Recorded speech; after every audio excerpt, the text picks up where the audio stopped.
Tá começando mais um Comentaristas de Portal, seu podcast sobre notícias, com comentaristas de opinião extremamente duvidosa, com exceção da opinião dos nossos convidados. Nós estamos gravando este programa no dia 15 de fevereiro de 2024, o meu nome é Adrian Lemos e juntamente comigo está ele, o monge zen budista, caótico e neutro, o senhor Thiago, Escudo de Carvalho. Salve, povo, cheios de referências RPGísticas. A nossa jogatina, quando é que vai sair? Só Deus sabe. E juntamente conosco também ela, a paladina da justiça e da verdade, filha de Tiamat, senhora Sandra Maia. Olá, por pequenos honorários a gente vai aí, resolve todos os seus problemas de justiça e manda ver. Cara, essa ser advogada e filha de Tiamat é muito bom. Quem entender, entendeu. É isso aí, meu povo. E aí, bora atualizar? Bora. Bora.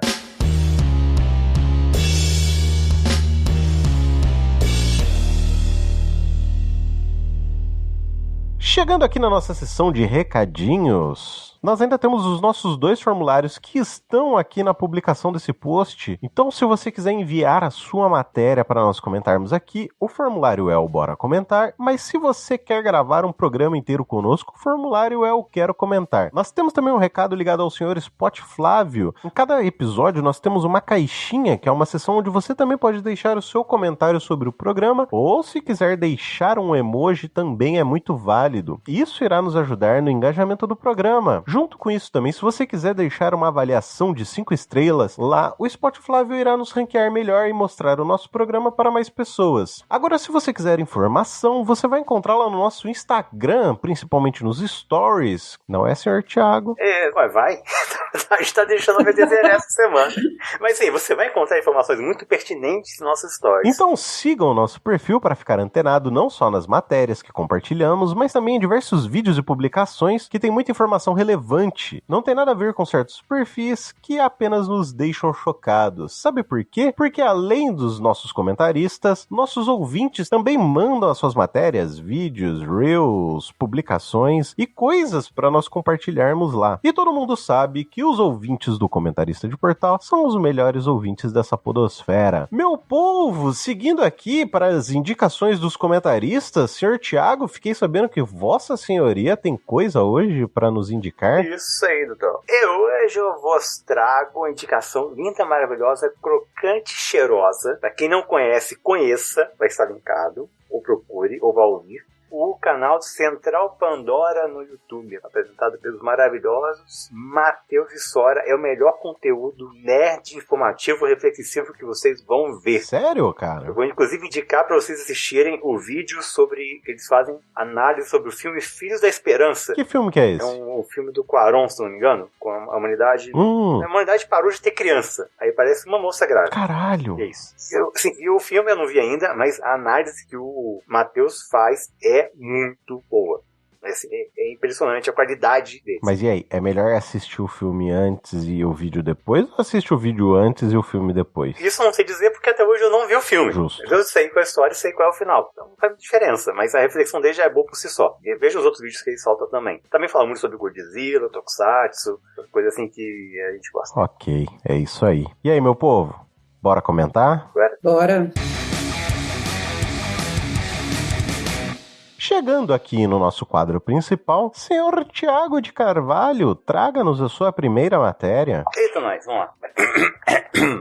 Ok, vou começar a contrabalancear a semana passada, e o que deve vir essa semana, com uma notícia leve, uma notícia gostosa de acompanhar, que é uma publicada no UOL, dia 15 de fevereiro, assinada pela Simone Machado, que é: gata compra tábua de R$299 online e quase deixa tutor no prejuízo. Caralho, velho. Como assim, mano? Como que uma gata fez isso? Elucide.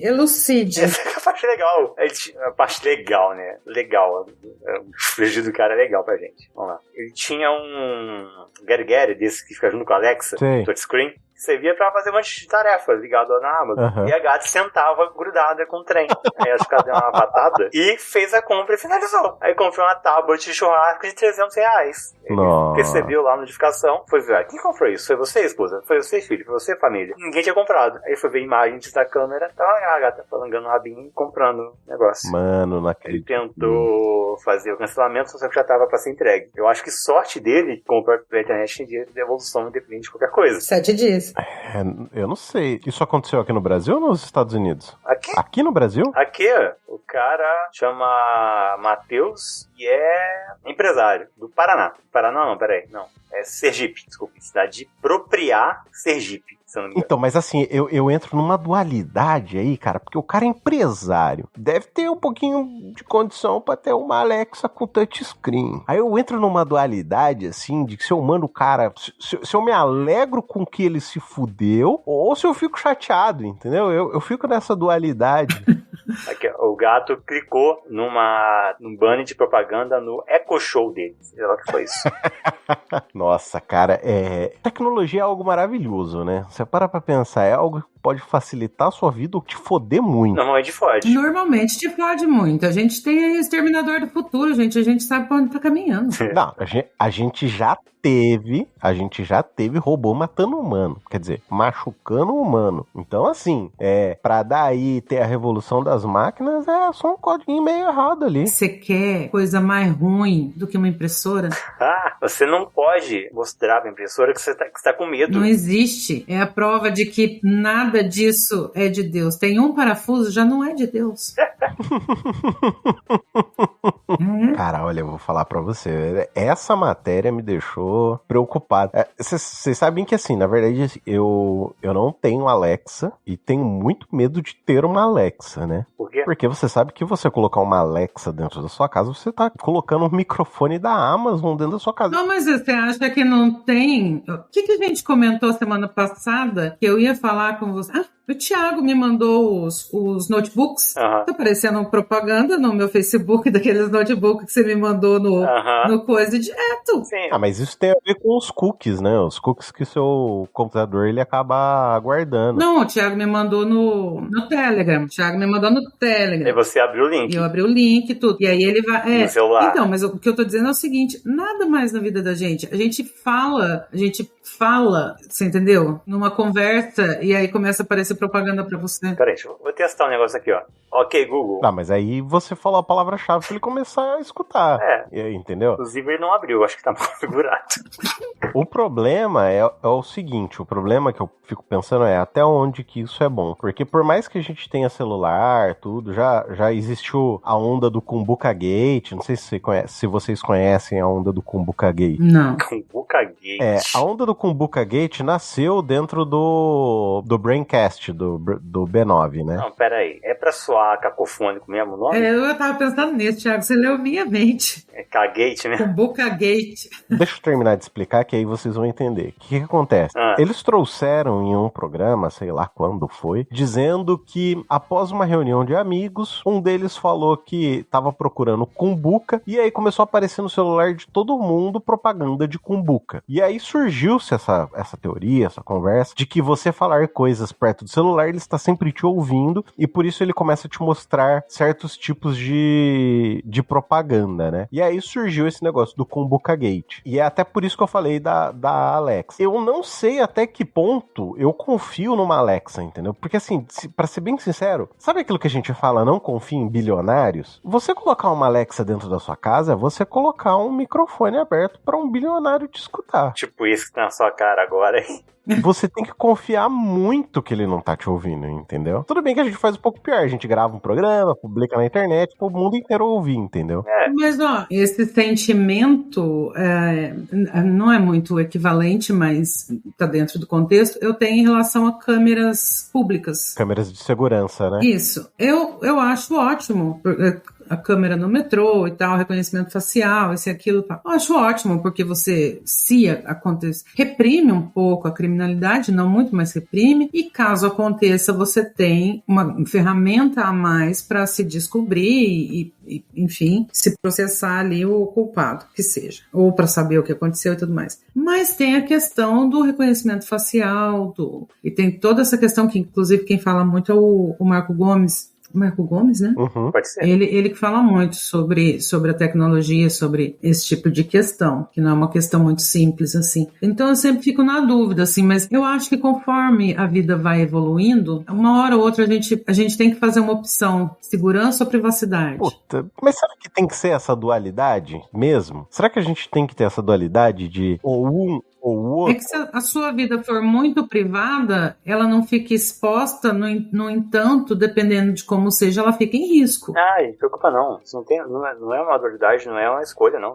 Você não tem segurança e nem privacidade. E nem tem escolha. Não. Porque a vida vai indo e vai indo. Ninguém vai parar isso. Mas aí tudo bem, a gente aceita isso e segue a vida? Tipo, foda-se. Ué, você não tem segurança e não tem privacidade. Mas é o que eu falei em uns episódios anteriores, o que eu já discuti lá na página do Skynet. O caso é o seguinte, é que nem a IA. A gente fica debatendo porque isso está acontecendo, não é melhor a gente sentar, discutir, regulamentar isso. Concordo. Antes que se perca controle de tudo, porque ela não vai, esse gênio não volta para a lâmpada, gente. Não vai voltar, entendeu? Então não é uma escolha que eu tenho de usar ou não usar, vai melhorar minha vida, não vai melhorar. Ela vai estar à minha volta de todas as formas. Uhum. Em aplicativos para foto, em aplicativos para vídeo, em aplicativos para texto, em capas de livros, em efeitos especiais, ela vai tomar conta da minha vida. Então não é mais fácil a gente sentar, conversar, regulamentar isso do que ficar brigando para não ter, para não ser assim? Vai ser assim. Não tem muito que a gente escolher. Ok, eu concordo. Até hoje saiu um programa da Natuza Neri no assunto, né, chamado Reconhecimento Facial, o uso na segurança pública. E é uma coisa que eu já venho ouvindo em diversos outros programas, como o Resumido, o Tecnopolítica do professor Sérgio Amadeu, que aliás maravilhoso, gostaria muito de tê-lo aqui em breve. Outros programas que são de tecnologia, como por exemplo o pessoal do Segurança Legal discute muito sobre isso, e é muito legal porque um deles é jurista, então um deles é advogado, e ele tem um embasamento muito bacana sobre LGPD e, puta,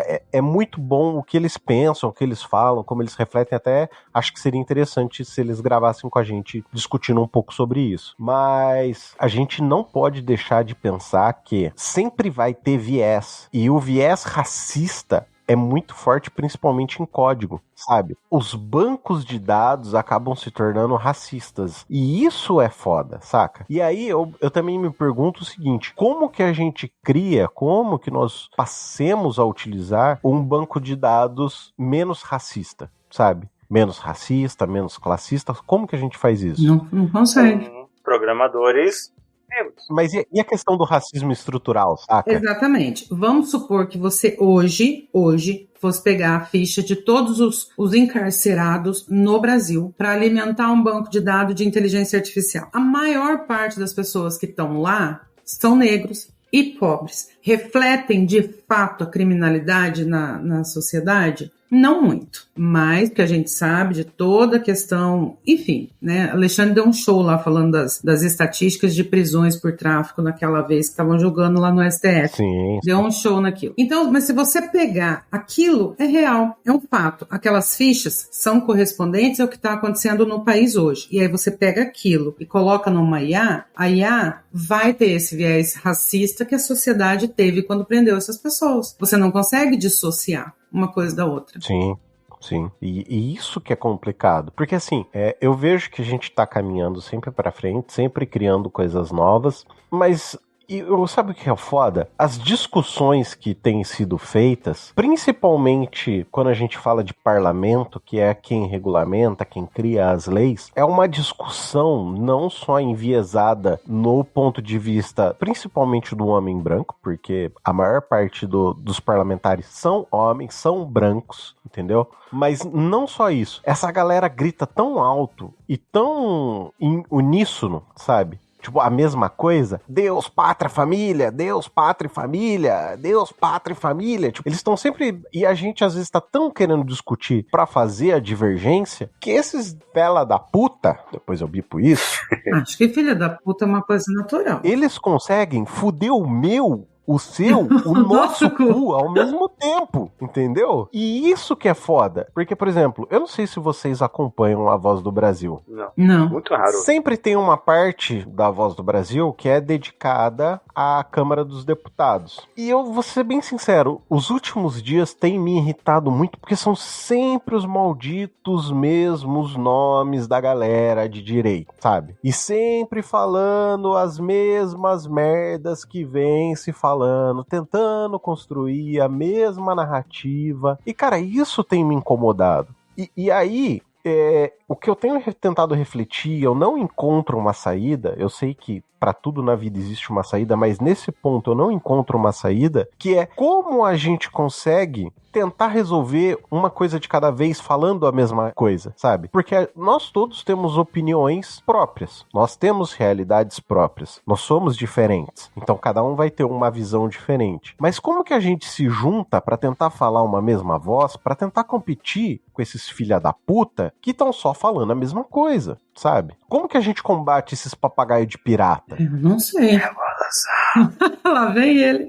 Cara, você falou em revolução, e eu queria levantar uma bola pra perguntar uma coisa que eu já tô encucado com isso já tem alguns meses, assim. Ih, rapaz.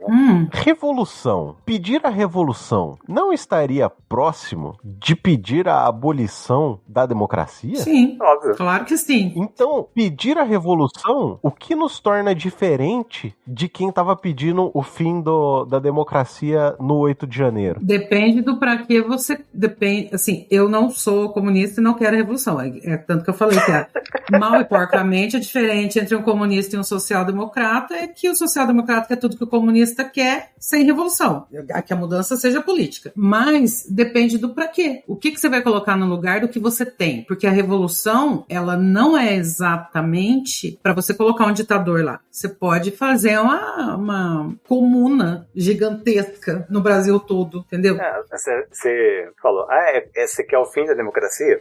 Eu quero o fim da democracia burguesa. Okay. Eu quero a instauração da democracia operário-camponesa. Democracia operária. Na verdade, o Thiago não quer o fim da democracia. O Thiago quer o fim do capitalismo, que são coisas também diferentes, porque embora as pessoas tenham uma ideia completamente errada de comunismo, e isso é proposital, porque quando você começa a perguntar pra ela, você quer saúde pública? Quero. Você quer escola pública? Quero. Você quer não sei o que público? Quero. Então você é comunista, meu bem. Não, cara, porque você quer tudo público, né? Eu quero o fim da propriedade privada dos meios de produção. Exatamente. O comunismo, ele é uma teoria, além de política, econômica. Ele não tem nada a ver com social em si. Com tipo, pelo menos tangencia, mas não é o cerne da questão, não é negros ou homossexuais, LGBTs e mulheres. É uma teoria política e econômica. O comunismo combate frontalmente o capitalismo. Não necessariamente abarca outras muitas questões que hoje em dia tudo... Porque assim, hoje em dia o comunismo virou uma gaveta que você toca tudo que você não gosta lá dentro. Sim, concordo. Sabe? Você soca lá, porque isso é coisa de comunista. Caramba, o padre vai alimentar os pobres. O padre é comunista. Você defende vacina, você é comunista. Exatamente. Se você quer vacinação, você é comunista. Já. O comunismo não tem nada a ver com isso. Não é isso que o comunismo prega. Se é o padre Júlio. O padre Júlio Lancelotti. É comunista. É comunismo. O Papa é comunismo, porque o Papa disse que aos pais LGBTs que são católicos, vocês não podem expulsar seus filhos de casa. Vocês têm que amar seus filhos. Tá certo que ele não mudou de opinião. Deus detesta o pecado e eles são pecadores. Que é uma, né? Ai, não vou nem entrar nesse mérito, mas enfim. Ainda assim, a partir do momento que o Papa falou, olha, os LGBTs são filhos de Deus. Os LGBTs precisam ser bem tratados, eles não podem ser agredidos. Pronto, o Papa virou comunista. Sim. Sim. Não, era só uma coisa assim que eu tava pensando esses dias, e eu queria muito fazer essa provocação pro senhor Tiago também, entendeu? Não, mas nesse caso eu sou totalmente não a favor da revolução, mas eu compreendo completamente Tiago, porque quando se mudou da monarquia pra república, foi um rompimento no nosso caso, inclusive foi golpe, mas foi um rompimento de regime político, entendeu? Uhum. Quando o Tiago fala em revolução, eu explicando as coisas do Tiago. Como se ele não tivesse voz, coitado. Mas quando o Thiago fala em revolução, eu entendo que é isso, é uma ruptura com o que temos para implantarmos um novo. Não é isso, Thiago? Imagina o seguinte. Imagina uma sociedade daqui a 1000 anos. Uhum. Nesta sociedade imaginária não há humanos. Maravilhoso. A propriedade dos grandes meios de produção. O que significa? Não existe mais Jeff Bezos, bilionário, não existe mais Elon Musk, Bill Gates, Zuckerberg, esse pessoal que controla. Essa meia dúzia de bilionário que controla o capitalismo. Imagina uma sociedade. Se tem agora, tem propriedade, tem fábricas, existem lojas, existem fazendas, existe. Mas ninguém detém bilhões de dinheiros, de lucros em cima dessa propriedade. Pessoas que trabalham, tem pessoas que recebem salário de algum modo. Mas você não tem mais essa concentração absurda de renda e poder na mão de meia dúzia de gente. O que você acha? Como é que você... Tenta imaginar a organização política que se organizaria sem um lobby de bilionários. Sem um lobby de um cara que tem mais terra do que ele vai conseguir andar na vida e que tá lá poluindo um rio só porque ele vai lucrar mais com isso. Não tem mais. Agora o governo vai se organizar para atender o interesse da pessoa que vive na beira do rio. Não é mais o bilionário que vai mandar. Isso não é não chega nem ser uma sociedade capitalista, comunista. É só um pouquinho diferente do que a gente tem. Acabou essa propriedade privada, grande meio de produção. Você pode ter o Estado, uma cidade não é nem comunista, tem Estado. Estado provê educação, provê segurança, provê saúde, igualmente para todo mundo. Ninguém não vai existir mais particular. Você vai pagar por nenhum desses serviços diretamente. Você vai ter um imposto que seja, você vai receber esse serviço. A gente seria a Noruega. Mas não é exatamente a Noruega. Porque a Noruega depende da Europa e depende da formação capitalista. A Noruega não faz parte do euro, né? Não tá na zona do euro, né? Mas tá a Europa, a riqueza da Europa vem da exploração da África e da América. Não, sim. Só pra você ter uma ideia, como essas pessoas são ricas. Em dezembro, finalzinho de dezembro do ano passado, saiu uma notícia no ranking da Bloomberg sobre a herdeira da L'Oréal. É a primeira mulher com mais de 100 bilhões de dólares,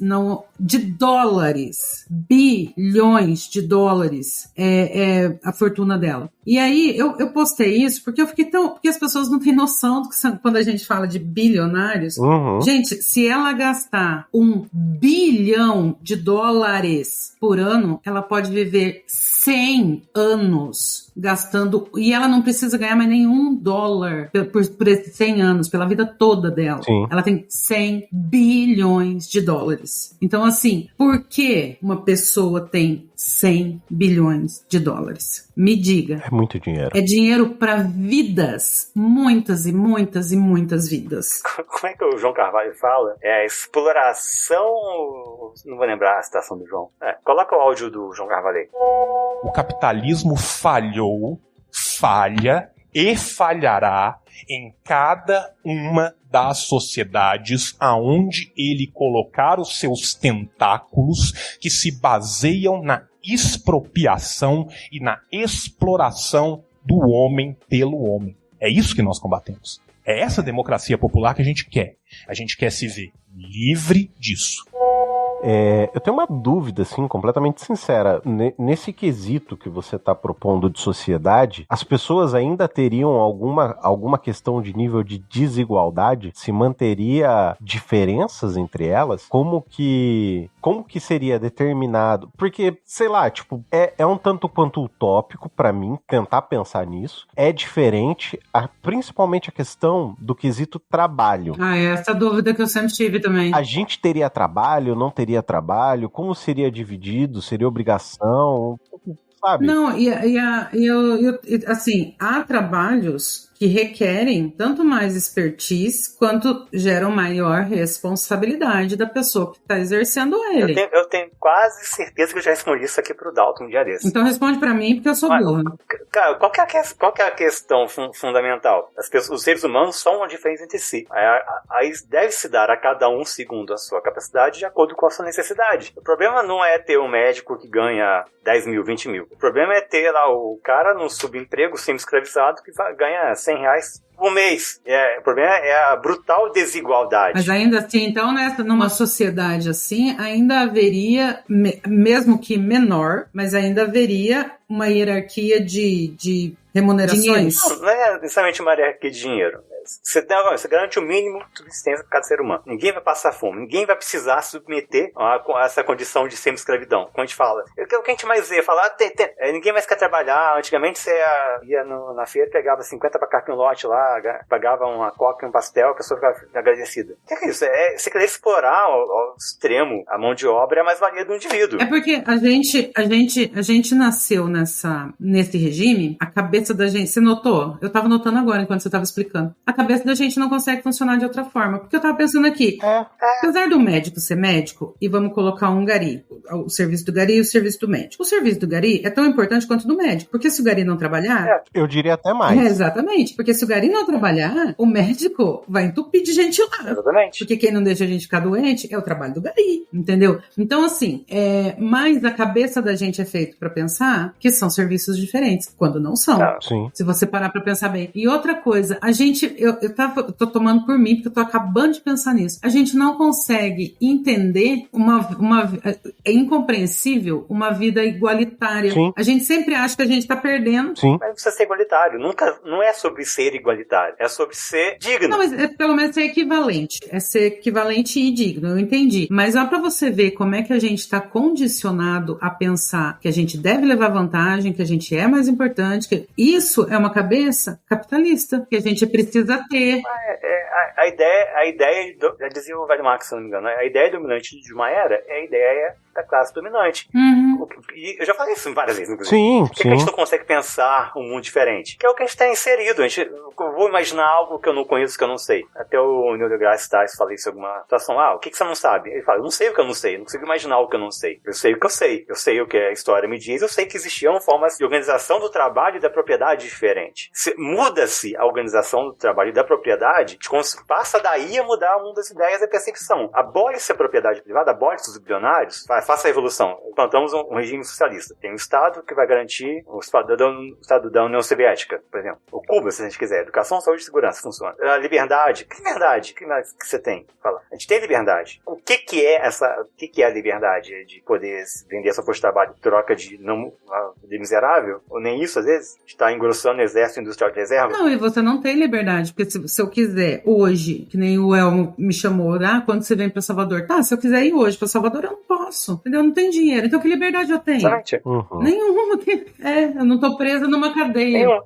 Aí falar em Cuba você tem liberdade de quê? Na China você tem liberdade de quê? Cara, em Cuba você tem liberdade de viver, ser médico, se quiser. Você pode ver um cubano. Eu quero fazer medicina, você fez medicina. Você vai ter uma vida digna. É um bom exemplo, é uma boa questão pra se colocar. Como é que vai viver? O gari ou o médico? Cara, Cuba tá aí, tá de exemplo pra gente. A União Soviética era um exemplo pra gente. Pra viver igual. Sim. Mas o que eu acabei de notar agora é que a gente é condicionado a pensar de outra forma, do mesmo jeito. O capitalismo é estrutural? Como o racismo, como a homofobia, você é condicionado a pensar daquele jeitinho ali. Pega o médico. O médico ele tem anos de formação, muitos anos de formação, ele tem uma responsabilidade grande, inerente à profissão dele. Um cardiologista, um obstetra, o que for. Só, imagina, você não tem a particular mais. Esse médico se formou na universidade pública. Ele tem, em Cuba, ele tem uma dívida, não com o Estado cubano, ele tem uma dívida com a sociedade cubana que pagou para ele ter aquela formação. Ele vai ter uma vida de acordo com o status que ele teve que estudar, que se dedicar aos anos de investimento que ele fez nele mesmo para ter aquela profissão. Vai ter. Ele também tem uma dívida com a população, com a sociedade, que bancou para ele ter essa capacidade. Ele precisava trabalhar de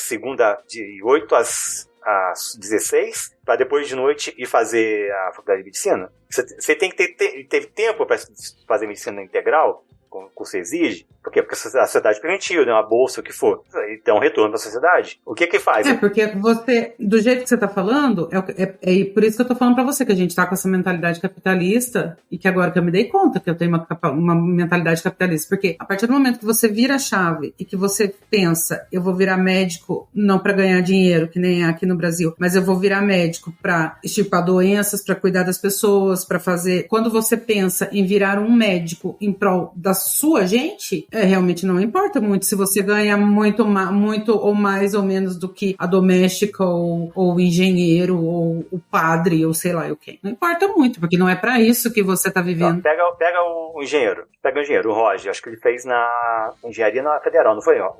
Você lembra? Foi na Federal de Santa Maria. Foi na Federal. Ou seja, tecnicamente o Roger fez a faculdade com a cidade pública. E trabalha o quê? Agora ele está trabalhando, montando uma fábrica na Coreia. Pro Brasil, seria muito mais interessante ter o Roger aqui, trabalhando numa empresa nacional, gerando recursos pro país, Sim. que vai aumentar a riqueza geral da nação. Mas ele é obrigado a ir pra Coreia. Porque o país investiu nele, né? Investiu nele. Isso vale pra qualquer profissão, pra qualquer coisa. A terra, você tem o cara lá que comprou a terra. Ele faz a terra dele, a propriedade privada é sagrada. Ele faz o que ele quiser com ela. Mas a terra, por que se naturaliza essa condição? A terra é dele, por quê?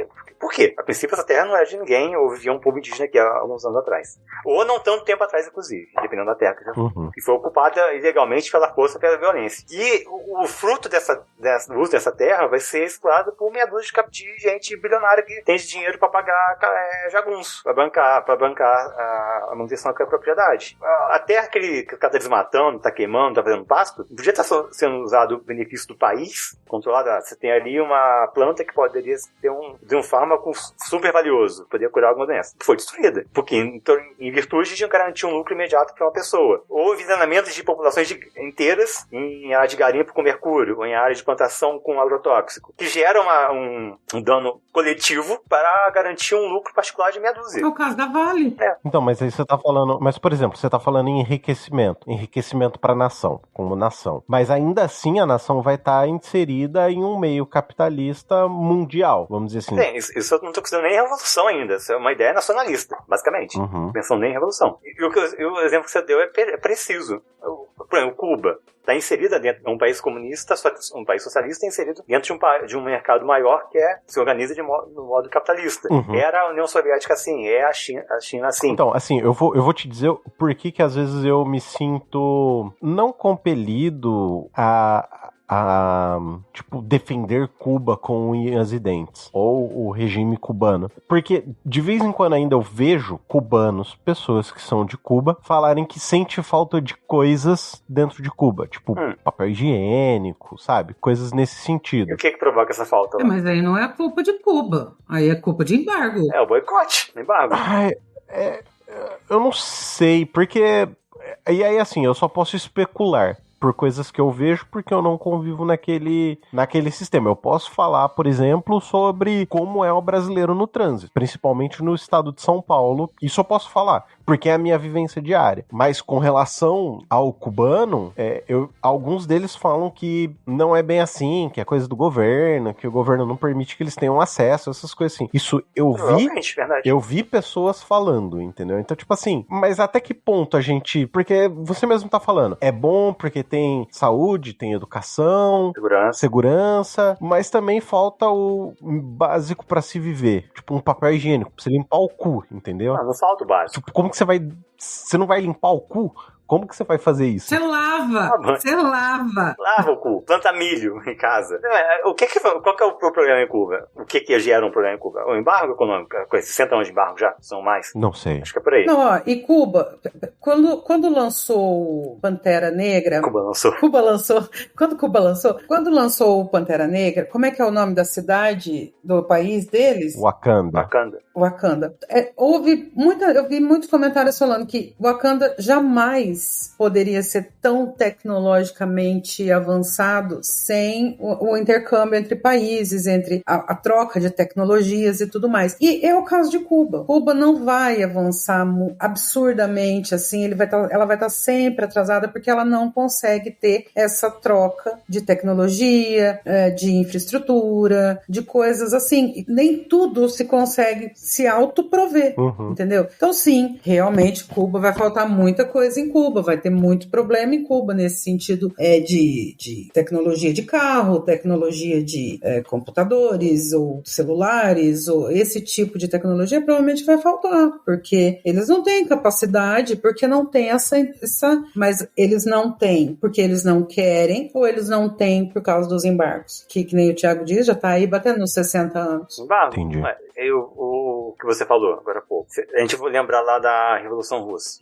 A gente teve, após a morte do Lenin, um embate entre o Stalin e o Trotsky. O Stalin defendia a revolução do seu país e o Trotsky defendia a revolução permanente. E eu acho que a resposta é isso. Como é que vai ter uma revolução num lugar só se a gente está inserido dentro da economia capitalista? Que já levou seus tentáculos a todos os cantos do mundo. Como a revolução permanente. A revolução tem que ser mundial para ser efetiva. Se você vai ficar restrita a um lugar, vai ser engolida, sufocada, ou vai degenerar num regime ditatorial. As pessoas falam, a gente tem que defender a Coreia do Norte. Não, eu não defendo o governo do Kim Jong-un, eu defendo as conquistas sociais da Revolução, como as conquistas sociais da Revolução Cubana. É que as pessoas também confundem muito a ideologia política com o sistema de governo. Não é só isso, entendeu? A ideologia política socialista, daí as pessoas pegam a ideologia política, que é uma teoria, que é uma coisa pensada, é um pensamento sobre uma sociedade igualitária e tudo, e faz com que isso seja necessariamente atrelado a um regime político ditatorial, entendeu? Só que regime político ditatorial tem em todo e qualquer regime político do mundo. Tem países capitalistas... Uma porcentagem enorme dos capitalistas são ditadores. São ditadores. Regimes capitalistas são ditadores, regime socialista tem ditadores. Enfim, como é que chama quando é de religião? Teocracias tem ditadores, tem ditador, mas tende a ter mais, inclusive. Um regime político não está atrelado a uma ideologia política e social e econômica. Não necessariamente. Entendi. Faz sentido. Cara, o que a gente tem que defender não é, você já falei, acabei de falar, vou repetir, não é o governo do Fidel, por exemplo, não é o governo do Kim Jong-un, não é o governo do Xi Jinping, são as conquistas sociais da Revolução. O que a China fez? Ela expropriou a burguesia dela, ótimo, já garantiu um avanço gigantesco para a população, porque não tem a propriedade burguesa mais, você alterou isso na Coreia do Norte, você expropriou a burguesia, em Cuba você expropriou a burguesia, você mudou esse quadro, mas a Revolução não vai se sustentar nesse país eternamente quanto ficar apenas nesse país, ela tem que ser levada para o resto do mundo. O que se esperava no começo do século passado? Que a Revolução fosse estourar onde? No centro capitalismo. Na Inglaterra, na Alemanha. Foi onde? Foi na beira, foi na Rússia, que era uma porcaria. Aí foi onde aconteceu. E o que aconteceu? Ficou restrita lá, mais meia dúzia de lugar. No fim das contas, degringolou. Você teve a burocratização do Estado e a burocracia stalinista que tomou o Estado soviético de assalto. E o que tem aí hoje é o Putin fazendo guerra na Ucrânia. É consequência disso. E vai vir, se algum stalinista ouvir isso aqui, vai querer bater e xingar a gente pra caralho. Fazer o quê? Não dá pra agradar gregos e troianos. Nem stalinistas e trotskistas. Justo. É isso aí. Seguindo aqui, meu povo. Senhora Sandra Maia, por favor, traga-nos a sua matéria. Vamos lá, então. O Dalton queimou largada semana passada e já discutiu isso aqui lá no Instagram dele, mas eu ia trazer também a semana passada, mas não, né? Fomos atropelados. E eu quero falar da lei que vai modificar o artigo 122 e 125 ao 125 das leis das execuções penais, que é a tal da saidinha. Então, eu vou deixar aqui um link para uma matéria do portal da Band, uma matéria não assinada que saiu no dia 7 de fevereiro. Então, primeiro deixa eu explicar como é que é a saidinha hoje, antes do projeto de lei. A saidinha, ela cabe em 3 ocasiões. Visita à família, para estudar ou para atividades que colaborem para o convívio social, por exemplo, para trabalho. Só podem sair os presos em regime semiaberto, que é aquele que você tá de boa, de dia você tem que fazer alguma coisa e à noite você volta para dormir no centro penitenciário, enfim, que você estiver ali cumprindo a pena. Seja uma penitenciária, uma colônia agrícola, enfim, ali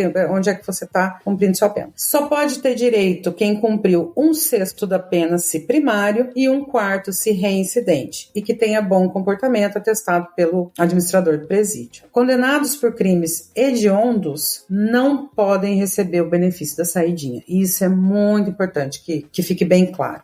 E pode ser concedido até 4 vezes por ano e cada vez você fica 7 dias consecutivos em casa. E aí você precisa fornecer o endereço de onde você vai ficar, e aí você não pode sair de noite, mas um monte de coisa. Bom, aí dia 6 de fevereiro foi aprovado na Comissão de Segurança Pública do Senado o projeto de lei 2253 de 2022, que deu início e que primeiro queriam revogar por completo a saidinha. Ninguém mais sai. Aí o Flávio Bolsonaro, que era o relator do projeto, acatou uma emenda do Moro de que o benefício continuaria, por incrível que pareça, que o benefício continuaria para os presos que estudem e que de agora em diante o preso vai precisar fazer um exame criminológico para progredir de pena. O que é progressão de pena? O cara tá no regime fechado, vai para o semiaberto, depois vai para o aberto, até ficar de boa fora da prisão. O projeto ainda estabelece regras para monitoramento de presos, que seriam tornozeleiras eletrônicas, que o juiz determine a fiscalização, eletrônica para aplicar a pena privativa de liberdade, a ser cumprida nos regimes aberto ou semiaberto. Então, mesmo quando você estiver no aberto ou semiaberto, usar a tornozeleira, ou para conceder a progressão para esses regimes. E aplicar a pena, quando é restritiva de direitos também, acho que todo mundo já ouviu falar de sursi. Não, na verdade, não. Você não sabe o que é sursi? Sursi é um monte de medidas que quando você faz uma transação penal, por exemplo, você cometeu um crime de muito pouco potencial ofensivo. Você é primário, bons antecedentes, tem trabalho fixo, residência fixa, raízes na comunidade, então o que você faz? Você chega lá na frente do juiz e o promotor fala para você, se você cumprir por 2 anos essas coisas aqui, essas determinações, você não vai responder esse processo. Você pode falar sim, você pode falar não. Geralmente falam assim, e aí você fica, que é o que a gente chama de sursi. Tem gente que fala sursis, mas é sursi, gente. Quando você tá de sursi, você, por exemplo, você não pode frequentar bares, você não pode frequentar cabarés, você tem que estar em casa, porque se alguém bater lá para conferir, se bem que eu nunca vi acontecer, mas você tem que estar em casa às 10 da noite, você não pode cometer outro delito, então você não pode entrar em briga, você não pode um monte de coisa. E depois que 2 anos assim, você fica de boinha como se nada tivesse acontecido, você não é processado. Então, e agora nesse processo, nessa projeto de lei, então está dizendo que aplicar penas restritivas de direitos, que são esse tipo de pena, estabeleça a limitação de frequência em lugares específicos, conceder o livramento condicional. Tudo isso o juiz pode falar assim, você vai usar a tornozeleira. Da onde que vai arrumar dinheiro para isso, só Deus sabe. E acontece o quê? Dá uma baita de uma discussão, o Dalto trouxe isso semana passada, o Ministério Público Federal é contra, porque ele diz que a saidinha é uma forma de começar a ressocializar o preso, de inserir ele de volta na sociedade, É uma forma também de desafogar a população carcerária, que essas pessoas saem, Então, que pode haver uma convulsão social vinda de dentro dos presídios, já ouvi falar isso também, e é o que o Dalto falou. Eu fui dar uma pesquisada, em média, quando tem as saidinhas, Natal, Dia das Mães e tal, em média, 5% dos presos, de 3 a 5% apenas dos presos não voltam, entendeu? Então é uma porcentagem muito, muito pouca de presos que não necessariamente são extremamente perigosos, porque preso que tá preso por crime hediondo não tem esse direito. Então são presos que cometeram crimes mais leves. Não, eu até concordo, Sandra, mas assim, a gente tá falando 5% de qual número? De 1.000? 2.000? 230 mil, sei lá, deixa eu ver aqui. Não sei se você sabe dizer qual que é a quantidade de pessoas que acabam tendo o benefício. Deixa eu ver aqui. Deixa eu ver no Natal quanto foi. Pouco mais de 52 mil presos deixaram a prisão na saidinha de Natal de 2023. Dos 52 mil, 49 mil voltaram. Quer dizer, 49 mil foram... Então, 2.600... 5% dá mais ou menos 2.600 pessoas não voltaram para o sistema prisional. 2.600 pessoas, 5%. Uhum. E eles não... E aí, assim, não... Que nem eu já vi também uma promotora pública falando. Não significa que eles estão foragidos. Às vezes o cara tá atropelado. Às vezes tá já sabe, assim, o cara tá doente. Ele não voltou porque ele tá doente. Só que, vamos supor, ele tem que voltar ali, sei lá, no domingo. Ele não voltou. Mas aí, tipo, na segunda ele comparece no fórum perto da casa dele e fala, olha, eu tô doente, tá aqui meu atestado, né, eu volto como? Então, assim, ele vai justificar o porquê ele não voltou. Então, ainda que seja 3 mil presos não voltaram, desses 3 mil, ainda assim não são todos foragidos. Entendi. Muitos deles têm justificativa para não terem voltado. Não é como estão pintando, Adrian, sabe? Uhum. É o que o Dalton falou. Então, como se fosse assim, como se por causa da saidinha aumentasse indiscriminadamente o número da violência urbana no país, o que é mentira. Não aumenta. Existe algum estudo, não sei se você sabe me dizer ou não, se não souber tudo bem também, mas é mais uma dúvida. Existe algum estudo de qual é o real aumento da criminalidade nesses períodos que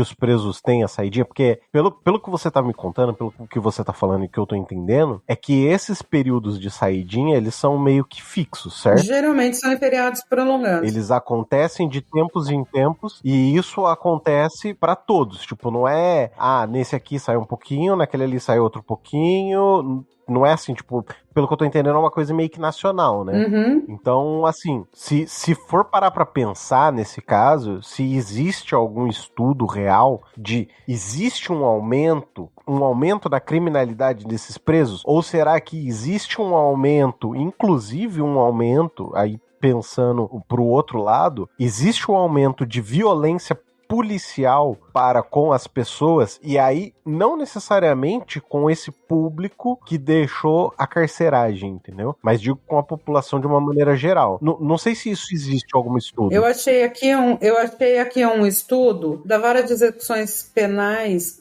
Dei uma bugada rápida aqui, gente, não fiz nenhum estudo aprofundado. Uhum. Saiu aqui para mim um estudo da Vara das Execuções Penais de Teresina.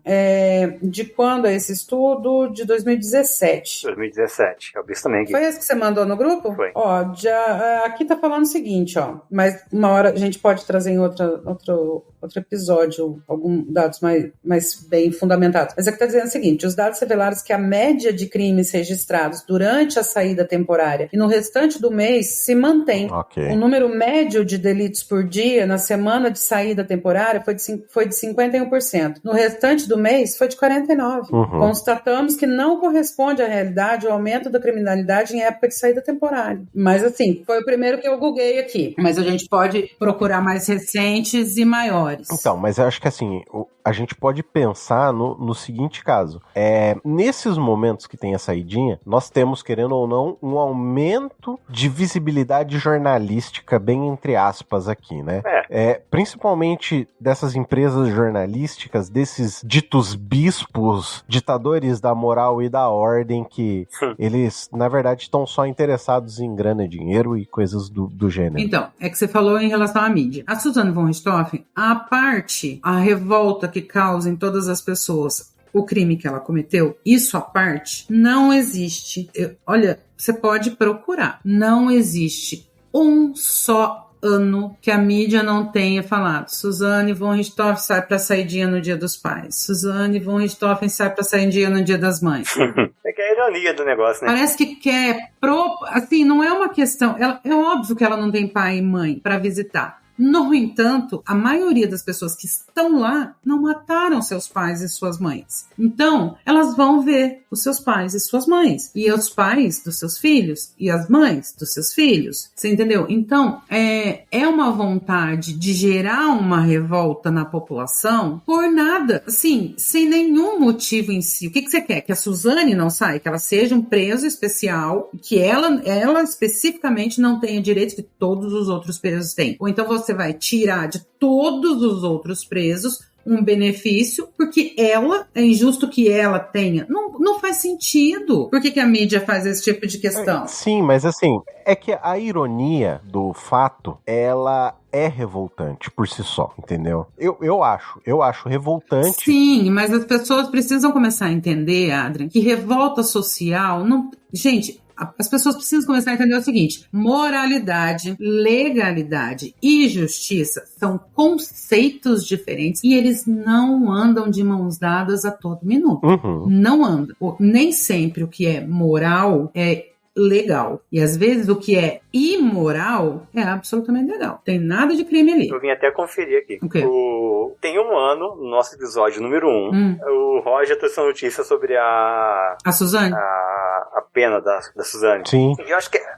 Qual que é a questão que eu acho que vocês colocam aí? Por que tem essa comoção toda? É por essa gana punitivista, revanchista da violência? É como se a lei ela tivesse que ser feita assim, com estômago, tem que ser algo violento, movido pela emoção. A lei não pode ser emocional. A resposta do Estado... A lei ela não pode ser vingança. Ela precisa ser justiça. A resposta do Estado à violência, ela não pode ser uma resposta emocional. Não é. O Estado não está aqui para transpor a indignação do cidadão, a indignação emocional dele é justa muitas vezes para a aplicação da lei, porque ele tem que ser o mais perto possível de justo. Ele na maioria das vezes? Não. Ele deveria ser o mais perto possível de justo, de racional, de modo a manter uma sociedade funcional. O que adianta olho por olho, dente por dente. Qualquer crime de qualquer escala vai ter uma punição exemplar terrível. Isso não vai ser educativo, isso não vai. Qual que é a causa da violência? Qual que é a causa da criminalidade? Se vocês não vão na causa, a violência e a criminalidade elas vão continuar crescendo. O que se faz? Você vai aumentar a repressão e a violência como resposta à violência e à criminalidade? É o que a gente quer. Eles não querem uma resposta emocional. Não, porque se fosse com a sua família, se tivesse matado seu parente, tá, seria triste, seria revoltante, eu ia querer o mal dessa pessoa. Sim. É que nem uma vez, quando eu trouxe aqui o caso do pai da Liana Findenbach, exatamente. Esqueci o nome dele, que eu falei, se este homem específico quisesse matar aquele cara, eu provavelmente não apoiaria, mas eu compreenderia. Sim. Compreender não é apoiar, mas eu compreenderia, porque foi com ele. Ele é que sentiu, foi na pele dele. Então, ele eu entendo. Agora, eu já não posso nem apoiar, nem entender que um cara lá no Rio Grande do Sul queira matar o outro. Não foi com ele. Aí é uma coisa que você tem que deixar a justiça resolver, entendeu? Então, esse negócio de, e se fosse com a sua família? Tá, mas não foi. Graças a Deus, não foi. Sim, mesmo que fosse, inclusive, a minha resposta emocional não pode ser a resposta da sociedade. Sim, mas o que eu tô dizendo é o seguinte, se a vítima tiver uma resposta emocional, eu não vou culpá-la, entendeu? Eu culpá-la no sentido de eu não vou repreendê-la no sentido de que você está errado, porque é o que a gente estava falando no episódio anterior. O emocional da gente, numa situação de foge ou revida, é imprevisível. Então, se a vítima em si, sei lá, se um pai pega uma faca, vai lá e mata o estuprador da filha, é óbvio que eu acho que ele tem que passar por todos os trâmites processuais, ver se foi ou não legítima defesa e tal, isso a gente também falou no episódio anterior. Mas eu posso, como outro ser humano igual a ele, compreender, entendeu? Eu posso não apoiar e achar que tem que ser diferente, mas eu compreendo a dor dele. Então, esse negócio de, não foi com a sua família. Tá, não foi, mas não muda muita coisa, entendeu? E graças a Deus que não foi. E graças a Deus que não foi. E eu sinto muito que tenha sido com uma outra. Sim. Exatamente. Sim. Né? Mas isso não pode mudar o meu ponto de vista das coisas. Esse tempo atrás, um amigo meu me perguntou o que eu achava do júri. O júri, pra mim, é um instituto falido. Com toda a mídia que hoje em dia se tem, sei lá, talvez até uns 30, 40 anos atrás não fosse assim. Mas hoje em dia, com a internet, com a TV e com tudo que está acontecendo, um crime acontece quando você monta um júri, 3 anos depois, quando você monta um júri, aquele júri já está completamente contaminado por televisão. Sim, concordo. Entendeu? Então, e outra coisa, aí o júri, por mais que seja, mas o júri resolve falar assim, o cara matou mesmo, era isso mesmo. Porque a teoria do júri é que você se coloque no lugar lugar da criatura que está sendo julgada e meio que diga se você faria o mesmo, se você não faria o mesmo, se você acha que ele é inocente, se você acha que ele é o culpado e tal. Você está sendo julgado pelos seus pares, né? Isso seria. Só que no Brasil não é assim. No Brasil eu não sei porque tem júri, porque se o júri decide que o cara é inocente, o Ministério Público recorre e fala assim, foi contra a prova dos autos. Pra que ele matou? Tá, mas o júri mataria igual, entendeu? Então no Brasil, esse aspecto do júri, eu também não vejo como pode funcionar esse aspecto do júri, de se você tá ali pra você ser julgado pelos seus pares, e os seus pares acham que você não deve cumprir uma pena pelo que você fez, mas aí o Ministério Público recorre e anula, e tem outro, e sabe? E vira aquela coisa.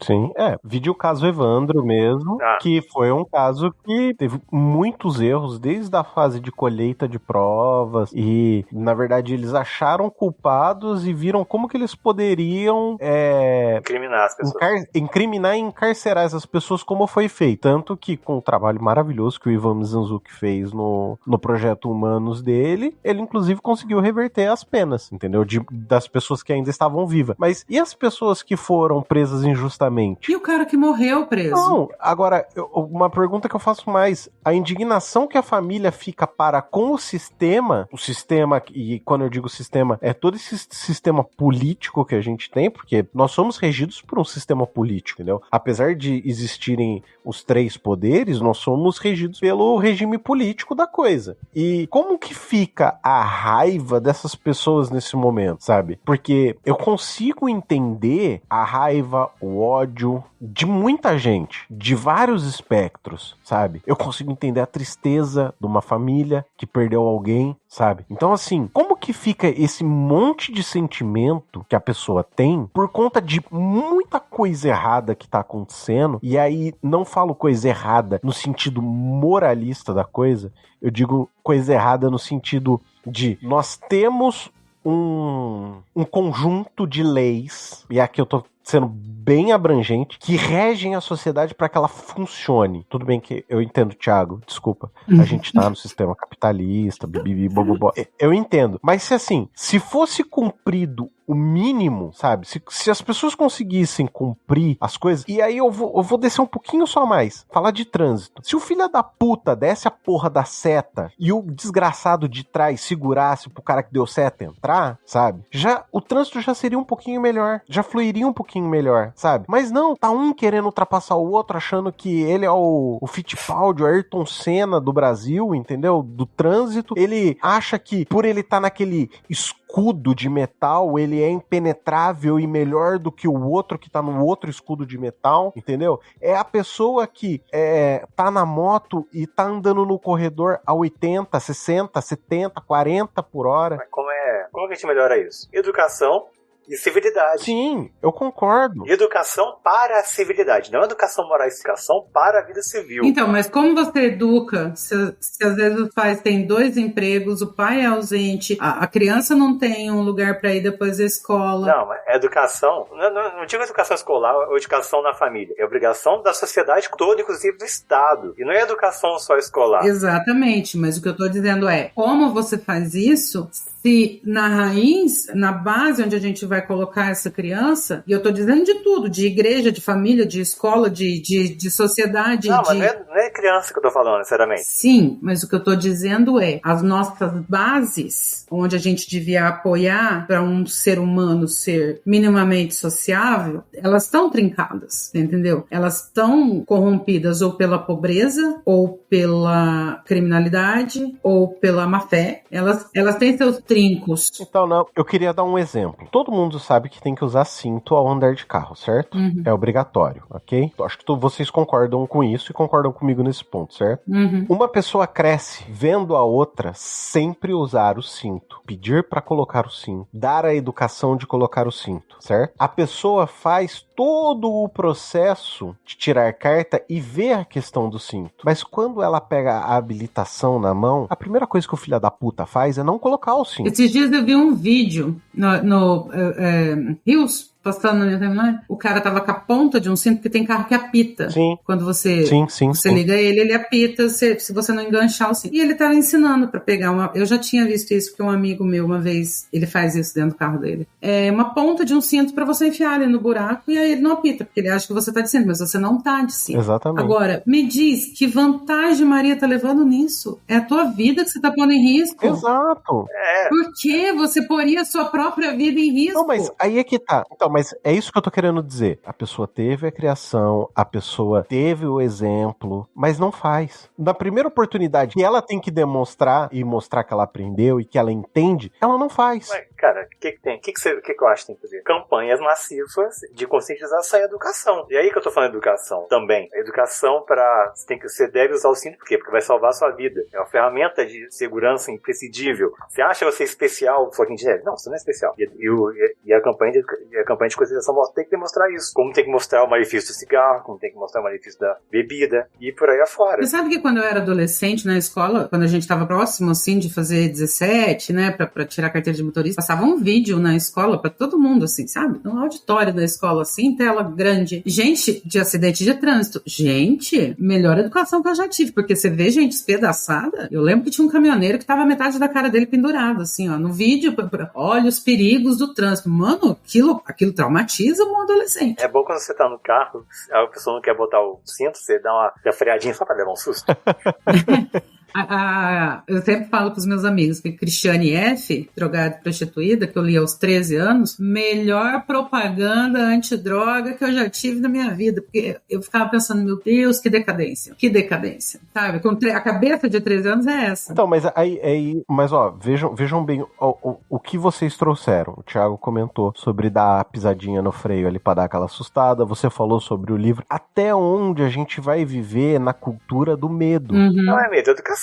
Não, cara, desculpa. É cultura do medo. Tá, é um pouco de medo, mas o medo também educa. Não só o medo. Porque você tá botando medo na pessoa pra ela não fazer aquilo. Tipo, até onde isso é controle social, sabe? Até onde isso é benéfico e não é benéfico. Eu não sei, a religião tá aí há anos tratando disso. Tá se saindo muito bem. Não, mas, sabe, é mais um quesito assim. A gente, às vezes, tá tão condicionado nas nossas próprias opiniões que, às vezes, não pensa por esse outro lado, entendeu? Por exemplo, eu não sei se vocês algum dia já tinham pensado que essa educação que vocês dois mesmos citaram, que é um quesito de medo, tá impondo um medo sobre você. O que isso é diferente de um trauma de uma pessoa que tem trauma, tem medo de uma serpente, por exemplo, de uma cobra? Mas isso faz sentido. O mecanismo é esse. Você tem medo e você evita fazer aquilo que te dá medo. É uma ferramenta, funciona. O medo funciona, o medo da serpente. Você não vai botar a mão na serpente, você não vai pegar uma aranha venenosa. O medo é uma ferramenta. Não é só o medo. Você tem que ter campanha de conscientização pra falar, não, é perigoso. Você tem que ter medo, inclusive, porque é perigoso pra você. Você não deve andar sem cinto, você não deve usar droga, você não deve beber álcool, não deve fumar, porque é perigoso pra você. E, realmente, você tem que ter medo, porque é algo que bota a sua vida em risco. Se não é o medo de morrer, você vai fazer aquilo. Ou se você se acha imortal, não tem medo, você vai fazer aquilo. Não tem a educação que mude isso. Você já deve ter visto um vídeo do Maluf, eu acho que é no Roda Viva que ele tá dando entrevista. Sim. Aí o cara tá questionando, mas como assim o senhor quer obrigar as pessoas a usarem cinto? E se a pessoa não quiser usar? Nunca vi. Como assim não pode fumar em ambiente fechado? E se eu quiser fumar, mas bota o garçom fumante pra atender? Tipo, é uma banalização do conceito. Por que mudou nesses, 30 e tantos anos dessa entrevista até hoje? Conscientização. Você não vê mais tanta gente fumando em lugar fechado. Por quê? Porque essa merda ficou-se. Mata quem não fuma. É perigoso. O fumante passivo vai morrer. Você quer fumar? Fuma. Você quer andar sem cinto? Você vai correr o risco de ser multado e você pode morrer, sofrer um acidente. Então, acho que é isso que a gente tem que fazer. A gente vai educar as pessoas nesse sentido. Entre outros, várias possibilidades de necessidade de campanha educativa sobre tantas coisas, tantos problemas que tem na sociedade. E educação pública é uma questão. A gente tem que investir em educação pública por N motivos. Tem, mas não só isso também. Educação a vida inteira para viver em sociedade como um cidadão. Uma educação para a cidadania. Não, eu concordo com você com esse negócio de que o medo é uma ferramenta, porque se eu não tiver medo, o cinto, por exemplo, eu uso o cinto porque eu tenho plena consciência que eu posso bater ou podem bater em mim e que eu posso me machucar de forma grave ou até definitiva, entendeu? Até o capacete na moto, então, né? Por que eu uso? Porque eu acho um acessório bonito? Não, porque eu tenho medo. Então, eu não enfio uma chave de fenda, um garfo numa tomada, porque eu tenho medo de tomar um choque. Eu não, que nem o Thiago falou, não brinco com uma serpente porque eu tenho medo da serpente me picar. Então, assim, o medo é uma ferramenta muito boa. Ok, até onde esse medo é diferente do medo colocado na sua cabeça de ir contra o governo, de ir contra a coisas que já estão aí, entendeu? Até onde é diferente esses medos? Não sei se conseguiram captar o que eu tô querendo dizer. Eu entendi, mas eu acho sinceramente que a pergunta não faz sentido, porque são coisas muito diferentes. Eu tenho medo de ir contra o governo, de me levantar contra o status quo. Por que eu tenho esse medo? Porque eu tô me levantando contra o status quo. O que eu tenho a perder? Rosa Luxemburgo diria que eu tenho a perder as minhas correntes, os grilhões. Mas se eu posso perder minha casa, posso perder meu emprego, posso ser preso, eu posso começar uma guerra civil, uma guerra revolucionária e morrer nessa guerra. Gera medo. Esse medo é uma ferramenta de controle social, sim. Mas ele é diferente do medo esse medo de preservação. E aí não é de preservação, eu vou usar cinto porque se o carro bater, vai me proteger, eu vou proteger quem tá comigo no carro. Vou andar de moto usando capacete, porque se eu cair, eu já caí de moto e não morri por causa de capacete. Meu tio caiu de moto e não morreu por causa de capacete. Minha mãe caiu de moto e estava sem capacete, quase morreu. Você vê o peso que tem pra educar nesse sentido. Uhum. E são coisas iguais e diferentes. Porque o medo, a sociedade implantou o medo da mudança do status quo, porque é por isso que existe, é isso que a gente tá acostumado. O videozinho dos Simpsons. Por que você tá criticando o feudalismo? É tudo que a gente conhece. Uhum. O que eu acho é que o Thiago tem total razão quando ele diz educar para ser uma pessoa. O que eu acho é que seria desnecessário uma lei que te multa quando você não usa cinto, quer dizer, o Estado ter que tutelar uma coisa que você, como pessoa e como cidadão, deveria fazer por vontade, por educação, por cuidado com você, com quem está dentro do seu carro, com quem está dentro do outro carro. Mas aí eu não sei responder. Não, assim, eu acho que são esse tipo de lei, há uma lei que faça você olha, você vai ser multado se jogar lixo fora da lata de lixo. Vai pra puta que pariu, sabe? Esse tipo de coisa eu tô falando. Eu entendo que há coisas que a gente deveria fazer por ser cidadão, não porque o Estado impõe, mas como a gente não consegue, o Estado impõe, e ainda assim a gente não faz. Ué, sabe no shopping, quando você vai lá no Bob's, no McDonald's, você come a bandejinha, o que você faz com a bandeja? Você deixa na mesa ou você leva pra parte de recolher? Eu levo pra parte de recolher. Você leva pra parte de recolher. Você leva pra parte de recolher. Mas não tem o arrombadinho, o colega do lado que deixa na mesa e foda-se o funcionário? Sim. Então, dá vontade de dar uma bandejada na cara dele, né? É a mesma ideia. Você não tem a lei pra impor ela, nesse caso. A quem já cumpriria ela, mesmo não existindo. É para o arrombado que não quer fazer a atividade, ter pelo menos uma coisa que vai tentar compelir ele a obedecer. Não necessariamente vai ser efetivo, mas tem a lei que tá aí. Não, você vai descumprir a lei, você corre o risco de sofrer consequências por isso. Mas quem já cumpre, já cumpre. É que nem o cara que fala, mas pra que tem o radar? Pra que o pardal? Cara, o limite de velocidade é 80. Você passou a 90, o problema não é o teu pardal, é você que não cumpriu a regra. É que você lembra quando saiu aquela lei que tinha que andar, depois caiu, logo em seguida caiu. Farol aceso. Mas tinha que andar com a farol aceso, todo mundo, onde já se viu isso? Mano, é um botão que você aperta dentro do teu carro, é só um botão, sabe? Por que você tá latindo? Pois é. Ô Sandra, se o corno não sabe dar seta, você acha que o corno vai saber ligar a porra de um botão a hora que ele entrar no carro? O corno não sabe colocar o cinto de segurança, que seria a segunda coisa que ele deveria fazer quando ele sentasse a porra da bunda dele num carro, e ele não consegue fazer, sabe? É isso que é foda. A gente precisa de lei pra dizer pra gente, às vezes, coisas bestas, que as pessoas não fazem, não tem fiscalização, não tem punição, nesse caso, as pessoas, foda-se, não tem medo, entendeu? Elas sequer têm o medo daquela lei.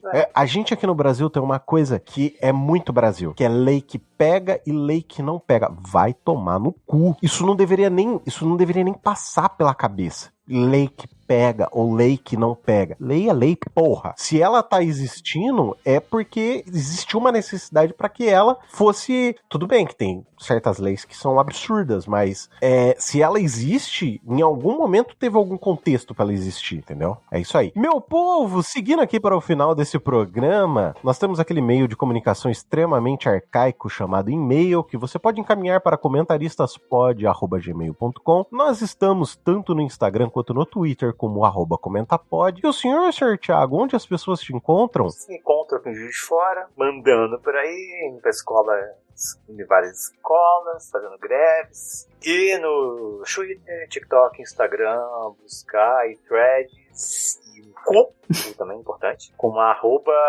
@tistorianos. Vocês vão ver um pouco mais ativo no máximo no Twitter e às vezes no Instagram, na verdade. Mas é isso aí. É isso aí. Temos também o nosso querido Roger Manrique, no Twitter como Roger Manrique, no TikTok como Roger.manrique, e também o nosso querido Dalton Cabeça, no Instagram como Dalton Cabeça, com KBSA, e no Twitter com a mesma alcunha. E a senhora Sandra, onde as pessoas te encontram? Vocês me encontram no Twitter, Sandra Maia com Y e H no final, e no grupo do Facebook, Skynerd Omega. Entra lá que a gente se diverte. Se divertir. É isso aí, meu povo. Agradeço demais por essa gravação. A gente fica por aqui. Um grandíssimo abraço. Até o próximo programa. E tchau, tchau. Tchau, tchau.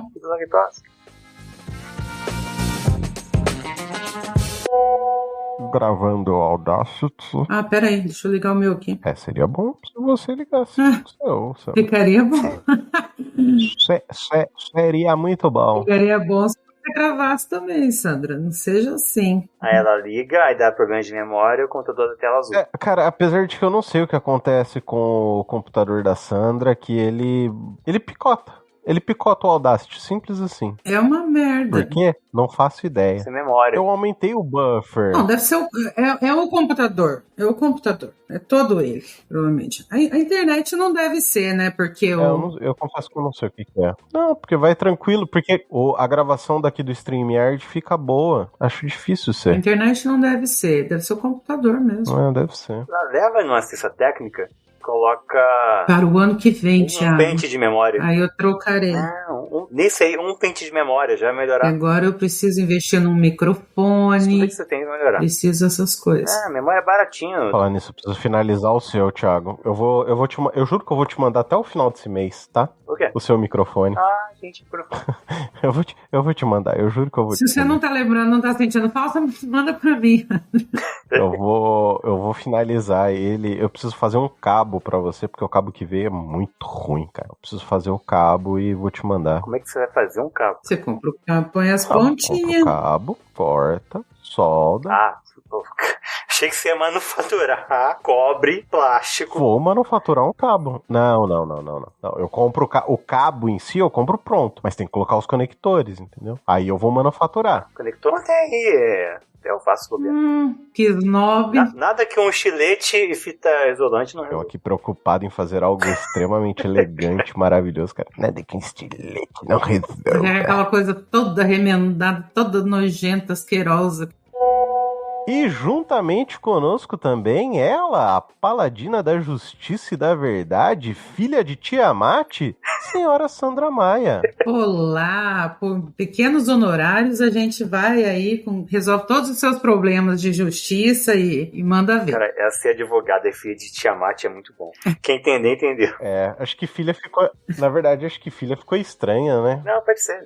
A sacerdotisa de Tiamat, Sandra Maia. E aí, gente, tudo bom? Depois eu altero lá. Não precisa não, Sandra. Eu só altero na hora da edição. Já foi, né? Ele só ia cortar e emendar. Vai ficar tudo retalhado. Eu só corto, troco de lugar e já era. Vai ficar tudo retalhado. Isso daí não é reserva. Isso não é reserva na edição. Meu povo, seguindo aqui para as indicações dos comentaristas, senhor Thiago, fiquei sabendo que Vossa Senhoria tem coisa hoje para nos indicar. Isso aí, doutor. Oi? Onde foi isso? Foi um de vocês aí. Desculpa. Sandra, pelo amor de Deus, Sandra. Foi eu. Muta esse celular. Perdão.